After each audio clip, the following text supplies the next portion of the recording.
Maran per due, sì, praticamente rellismo per lui è un grande divertimento, ma soprattutto la vittoria nel 2008. Eravamo nel Paleolitico però, Nel 2007, sì, avevo anche i capelli, ero un po' più magro e avevamo, lo spirito è sempre quello, dai. Diciamo che si battagliava un po' di più, adesso lo prendiamo più per divertimento, anche se noi ce la mettiamo sempre tutta a far bella figura.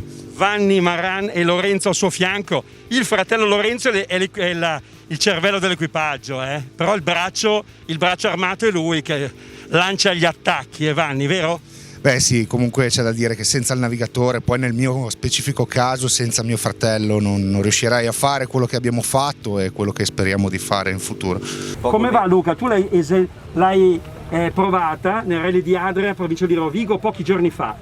Esatto, abbiamo fatto questa gara in pista dove abbiamo potuto assaggiare più che altro la potenza di questa macchina e anche l'assetto che comunque è completamente diverso rispetto alla Skoda Fabia. Ecco, il consuntivo da queste due prove. Beh, tutto bene, dai, abbiamo fatto un primo giro con le gomme più morbide e adesso abbiamo fatto un cambiamento del setup sulla barra di torsione, abbiamo montato le gomme quelle più dure che sono più adeguate, visto che la temperatura si sta alzando, e abbiamo fatto un secondo passaggio molto bello, abbiamo abbassato di 4 secondi e ora ripetiamo sempre con le stesse gomme. Poi cambieremo anche una soluzione di molle per i prossimi 2 passaggi. Vincitore nel 2008, eccolo qui, sei stato l'unico Diocleziano Toia, l'unico nella storia del Rally dei Laghi ad aver vinto con un Abarth. In 29 edizioni sono tante, Non è male. Quest'anno non può vincere perché non c'è un Abarth.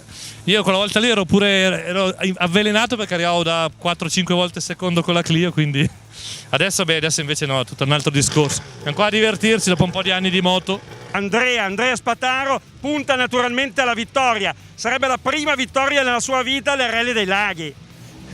Sì, sarebbe bello, diciamo che ci manca e ci piacerebbe, ormai sono 14 anni che corriamo a Varese, siamo sempre arrivati vicini e non siamo mai riusciti a vincerlo. Quest'anno c'è un grande elenco, anche in premio a tutto lo staff che ha fatto un gran lavoro per farci correre, quindi cerchiamo di venirne fuori bene, di andare più forte possibile. Parliamo di Montesano, chi era e soprattutto cosa significa il Memorial? Lui è sempre stato con noi in assistenza, è stato il mio direttore sportivo che mi dava comunque dei consigli preziosi e niente, lo vogliamo ricordare perché lui è sempre stato vincente, non ha mai mollato e anche qua facendo l'ultima prova per vincere non bisogna mai mollare. Damiano, in bocca al lupo dal cuore di tutti gli appassionati varesini. Ma crepi il lupo, grazie, vediamo di usare questa gara come gara test per fare più chilometri per il Ciocco e cerchiamo di capire la macchina il più possibile. Da lì inizierà la grande cavalcata per cercare di essere più competitivo possibile con un'auto nuova, però tu non dimentichiamo che le auto da 300 cavalli già le conosci, hai vinto 2 volte l'IRC con Fabia. Sì, con la Skoda mi trovavo indubbiamente bene, la C3 da quello che sto vedendo è una macchina molto precisa, ma mi piace per ora. In bocca al lupo al pilota 26enne, pilota di Ispra. Guarda, abbiamo fatto 2 giri, stiamo cercando di capire la macchina perché sono i primi chilometri, è tanto diversa da quello che usavo l'anno scorso. Che era una Skoda Fabia. Sì, esatto, e questa, essendo una Polo, è proprio diversa e devo cercare di capirla un po', fidarmi un po' di più. Poi purtroppo a causa questi incidenti di percorso siamo rimasti fermi, quindi ho fatto 2 giri ma non siamo ancora riusciti a cercare di fare un buon tempo. Tu da figlio d'arte cerchi la vittoria, non dimentichiamo innanzitutto nel campionato italiano Trofeo Rally Asfalto. Beh sì, siamo qua appunto per sistemare le cose in modo poi da essere competitivi al 100%. Grande ospite, quante volte ha vinto il campionato svizzero? Grégoire Hotz, quante volte? Combien fois?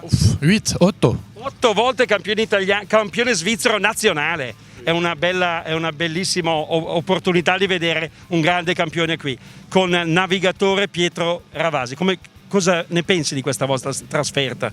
È una felicità essere qui, perché correre in Italia per noi è sempre veramente bello, c'è un clima fantastico e per noi è veramente bellissimo. Andrea Pietrobelli, qual è il tuo feeling con la vettura innanzitutto, la 106? Innanzitutto dobbiamo togliere un po' la ruggine perché è un po' di anni che non corriamo e la gara di casa bisogna farla perché è giusto essere... Quanto palpita il cuore nella gara di casa? Scusa, non ho capito. Quanto palpita il tuo cuore? In settimana palpitava tanto, adesso che abbiamo fatto un giro dello shakedown siamo riusciti a togliere un po' l'ansia e ci stiamo divertendo.